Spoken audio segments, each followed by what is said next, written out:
ये जो है बलदाव जी को कटोरा है, ये कन्हैया लाल को कटोरा है, कान्हा को। यहाँ पे दोनों भैया बैठे हैं, कृष्ण और बलदाव भैया, और ये जो थाली है दोनों भैया की। जय जय श्री राधे। तो स्वागत है आप लोगों का ब्रिज भूमि दर्शन विद राहुल चौधरी की एक और नई वीडियो में। तो आज हमारी ब्रिज यात्रा आपको पता ही है कामा के अंदर चल रही है। हमने आपको पहले दिखाया विमल कुंड के बाद दिखाया आपको 84 खंबा, और उसके बाद यहाँ पर एक बहुत ही फेमस धाम है जिसको बोला जाता है भोजन थाली के नाम से। तो जहाँ पर हमारे भगवान श्री कृष्ण जी की भी भोजन थाली है, बलराम जी की भी भोजन थाली है, और कामा से थोड़ी ही दूर पर ये गाँव है और वहीं पर वो भोजन थाली बनी हुई है। अब चलते हैं, हम आपको दिखाते हैं भोजन थाली।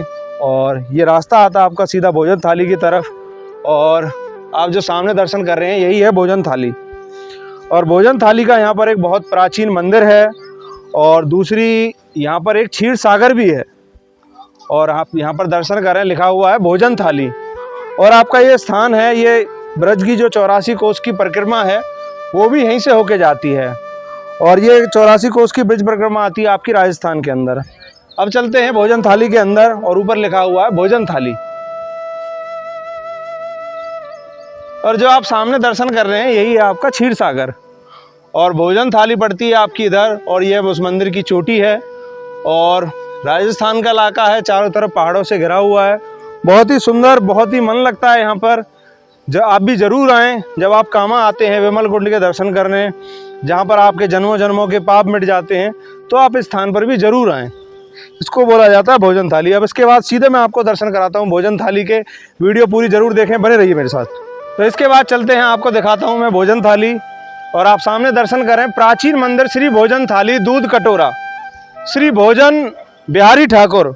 और ये भी बहुत ही प्राचीन स्थान है अपने आप में, और आपने आज से पहले YouTube पर यह नहीं देखा होगा, और देखा हो तो बहुत अच्छी बात है। पर आज मैं आपको दिखाता हूँ भोजन थाली व दूध कटोरा, और ये रास्ता जाता है आपका नीचे की तरफ, सीधा आपकी भोजन थाली और दूध कटोरा की तरफ। और बहुत ही अच्छी हवा चल रही है, बहुत ही अच्छा यहाँ वातावरण है, बहुत ही आनंद आ रहा है यहाँ पर, और रास्ता भी काफ़ी सुंदर है, घुमावदार रास्ता। अब चलते हैं, और ये देखें आप मेरे सामने श्री कृष्ण जी के रंग का पहाड़, बिल्कुल एकदम काला पहाड़। और ऐसा नहीं है कि ये नेचुरल काला है, इसके इधर उधर जितने भी पहाड़ हैं वो बाकी सारे गोरे हैं, पर यही पहाड़ एक काला पहाड़ है। इस पर ना कोई ये पेंट वगैरह है, इसमें भी ज़रूर कोई ना कोई हमारे भगवान श्री कृष्ण जी की लीला रही होगी। अब चलते हैं भोजन थाली की तरफ, और यहाँ से प्रवेश करने के बाद हम आ जाते हैं सीधा भोजन थाली पर। और आप मेरे सामने दर्शन करें भोजन थाली और दूध कटोरा के। और ये जगह अपने आप में बहुत ही ज़्यादा ऐतिहासिक और अपना बहुत ज़्यादा महत्व रखे हुए है। और इसके बाद हमारे यहाँ के जो पुजारी जी हैं जिनकी यहाँ पर सेवा चल रही है, वो इसके बारे में आपको विस्तार से बताएंगे। बोलिए कृष्ण बलदेवा की जय, बोलिए आज के आनंद की जय।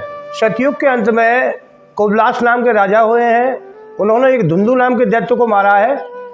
उसको मार करके नहीं कुबलास राजा का नाम धुंधुमार है गया है। इसके पश्चात अधेड़ावस्था में एक कृष्णावती नाम की एक पुत्री उनके पैदा होती है, जिसका कृष्णावती वो नाम रखते हैं।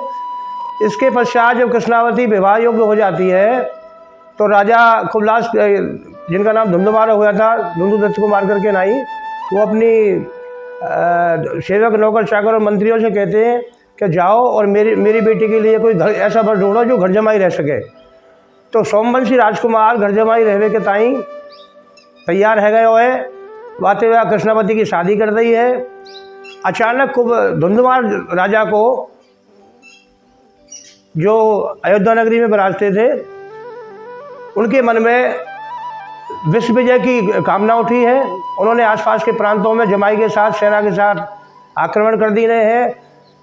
तो एक राजा ने इन दोनों को मार डाला है, और कृष्णावती अकेली रह गई है। कृष्णावती ने जब सोचिए मेरा संसार में कोई नहीं है, मेरे पिता चले गए, मेरा पति चला गया, पारिवारिक जन चले गए, तो उन्होंने 85 वर्ष करीब ये घोर तपस्या की है। घोर तपस्या करने के बाद एक दिन वो सरयू नदी में स्नान कर रही हो है।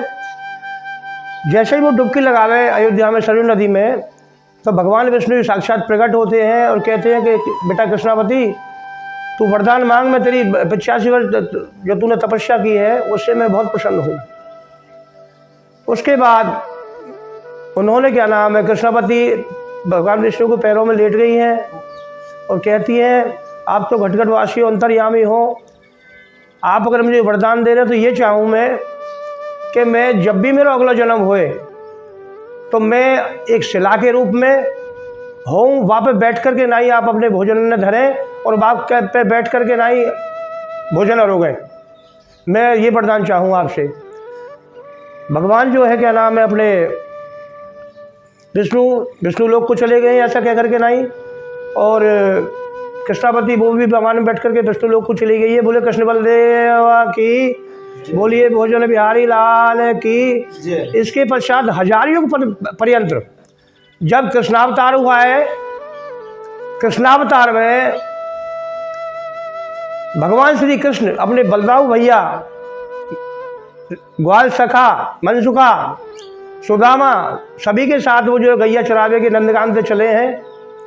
मैया यशोदा ने उनको छाक बांध देनी है और सबकी मैया ने जो ग्वाल वाल थे सबकी मैया ने अलग अलग छाक बांध देनी। छाक बांधने के बाद वो क्या नाम है गैया चराते हुए इस काम्य के बंधाम में आए हैं। तो पहले क्या था कि जैसे 4 युग हुए हैं। पहले ये काम्य वन था सतयुग में, उसके बाद ये काम्य वन हुआ, फिर द्वापर में ये कामवन हुआ और आज कलयुग का प्रथम चरण है तो कामा नाम है, जो यहाँ से करीब 3 किलोमीटर दूर है जिला भरतपुर में। उसके पश्चात आगे आगे गैया चल रही है, ग्वाल वाल चले आ रहे हैं, काम्यकुंड धाम में पहुँचे हैं। यह धाम पहुँचने के बाद गैया चारों तरफ चल रही हैं, गैया चारों तरफ चल रही हैं। चलने के पश्चात भगवान कृष्ण बोले हैं कि हे ग्वाल वालों आओ, या शिलाएँ पत्थर बनाए लें, अपनी अपनी छाकर ने रख लो। और भगवान जो है इस सिंहासन पे बैठ गए, दोनों भैया कृष्ण और बलदाऊ। ये दोनों भैया की थाली है, ये दोनों भैया के कटोरा है, क्योंकि काफ़ी प्राचीन है। पहले ये पहाड़ था, बाद में कंस्ट्रक्शन हुए हैं यहाँ।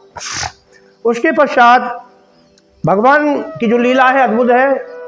भगवान भैया मनसुखा तू अपनी छाके खोल ले, तेरी मैया ने कहा बांधो है।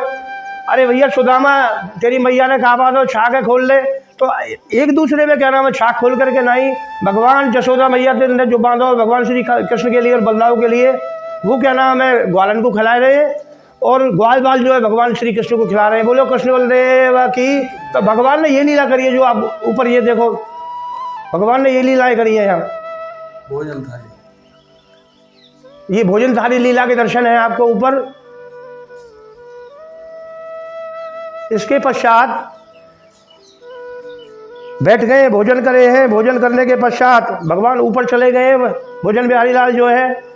और भोजन करके पहले क्या था कि गाय ऐसी थी, अब तो 2 टाइम दूध दे में, कामधेनु गाय ऐसी थी जो गैया थी भगवान श्री कृष्ण की, कभी भी उनको दूध काट लो तो 1 लोटा में दूध काट लिए हुए। और वो ऊपर जो जहाँ भोजन बिहारी विराजमान है ठाकुर जी बड़े जो है, वहाँ लोटा जो है नीचे रखो है। भगवान की 11 वर्ष तक 11 वर्ष तक की अवस्था तक करी है ठाकुर जी ने लीला यहाँ ब्रज में, जो कि इंद्रसेन पर्वत की श्रेणियों में है सारी की सारी। इसके पश्चात भगवान को जो है पैर लगाए और पैर लगने के बाद दूध फैल गए हुए, जाते ऊपर से दूध की धार निकली है। ऐसी धार नीचे है इस तीर्थराज में। तो इसका सतयुग में इस कुंड का नाम पुंडरीक था, त्रेता में अप्सरा कुंड था, द्वापर में देवदंड था, और अब कलयुग के प्रथम चरण में क्षीर सागर है जब विष्णु साक्षात विराजमान है। ये भोजन थाली का महात्म्य है। यही ब्रह्मा जी को मोह हुआ। ब्रह्मा जी जो है सारे ग्वाल वालन ने, सारी गैया ने ब्रह्मलोक को ले गए हैं। तो ब्रह्मा जी कह रहे हैं कि कैसो भगवान है क्या नाम है जो अपना झूठो इन ग्वाल वालन को खवा रहा है और ग्वाल वालन को ये खुद खा रहा है, ये कैसे भगवान नहीं हो सकता, ये तो कोई विचित्र लीला है। तो भगवान की परीक्षा ली है ब्रह्मा जी ने अपने अहम के कारण। ब्रह्मा जी को मोह हो गया था कि मेरे से बड़ा कोई नहीं है, ना विष्णु है, ना मेरे से बड़ा महेश है, ना कोई है। तो ब्रह्मा का जो मैं शब्द यही समापन हुआ है। यही पास में ये ब्योमासुर दाने की गुफा है। ब्योमासुर दाने की गुफा, वह ब्योमासुर दाना क्या नाम है, गैया ने ले जावे, सबरे ग्वाल वाले ने ले जाता है, वह बंद कर देता है। तो भगवान का भीषण युद्ध हुआ है, कान्हा का भीषण युद्ध हुआ है उस ब्योमासुर दाने के साथ में।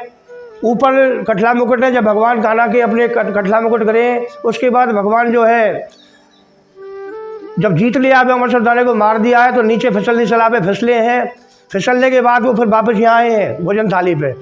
उसके बाद भगवान ने, जैसे त्रेता में राम ने रामेश्वरम की स्थापना की, उसी तरह द्वापर में भगवान श्री कृष्ण ने कृष्णेश्वर महादेव की स्थापना करी है, या तीर्थराज क्षीरसागर के ऊपर। बोलिए कन्हैया लाल की। तो ये इसकी पूर्व जन्म की कथा है। भगवान ने जब जब भी जन्म लिया है, जैसे राम ने अहिल्या को उतारा, इसी तरह यहाँ कृष्णावती नाम की जो कन्या थी, कृष्णावती नाम की जो राजकुमारी थी, उसको यहाँ मुक्ति देनी है। बोलिए कन्हैया लाल की। ये जो है बलदाव जी को कटोरा है, ये कन्हैया लाल को कटोरा है, कान्हा को। यहाँ पे दोनों भैया बैठे हैं, कृष्ण और बलदाव भैया, और ये दो थाली है दोनों भैया की। यही में गड्ढे मट्टे करके सब भोजन करें ठाकुर जी ने। बोलिए कृष्ण बलदेव की। तो आप जो मेरे सामने ये शिवलिंग देख रहे हैं हमारे भगवान शिव जी की, तो इस शिवलिंग की जो स्थापना करी थी वो करी थी हमारे भगवान श्री कृष्ण जी ने द्वापर युग में, जब उन्होंने व्योमासुर नाम के एक दानव की वध किया था। जो इसके बाद आगे बढ़ता है उसके भी मैं इससे आगे वाली वीडियो में आपको उसका पूरा दर्शन कराऊंगा, उस गुफा के भी और उस पूरी कहानी के भी। वहाँ के हमारे जो पुजारी जी हैं वो आपको बताएंगे। तो ये जो हमारी शिवलिंग है ये द्वापर युग की है। जैसे हमारे भगवान राम जी ने रामेश्वर में शिवलिंग का स्थापना की थी, ऐसे ही द्वापर युग में हमारे भगवान श्री कृष्ण जी ने भोजन थाली पर इसी शिवलिंग की स्थापना की थी। जय जय श्री राधे। आज मैंने आपको दर्शन कराए भोजन थाली के, और हमारे यहाँ के पुजारी जी ने आपको बहुत अच्छी जो भी यहाँ की जानकारी थी वो बहुत अच्छे से दी। और हमारे पुजारी जी की ये माता जी हैं। माता जी राधे राधे। राधे राधे राधे। तो माता जी आपका नाम क्या है? बता दो। मंगली। तो हमारी माता जी ने जैसे हमको बता दिया था कि उम्र के साथ थोड़ा सा वो चीज़ हो ही जाती है। आप जब भी आएंगे आपको हमारी ये माता जी यहाँ पर आपको बहुत अच्छे से जानकारी देंगी। बहुत अच्छा इनका स्वभाव है। और पर माता जी की उम्र हमारी 90 से ऊपर हो चुकी है, लगता नहीं है देखने पर हमारी अम्मा जी की उम्र पूरी 100 साल हो चुकी है। तो अम्मा जी बहुत जी लिया आप तो कैसा रहा आपका पूरे 100 साल का अनुभव जीवन का? 100 साल में 1 महीना कम रह गया है अभी। अच्छा 100 साल का। हाँ। तो कैसी रही आपकी 100 साल की ज़िंदगी? ठीक ही रही है। ठीक ही रही है। सब तुम्हारी कृपा से।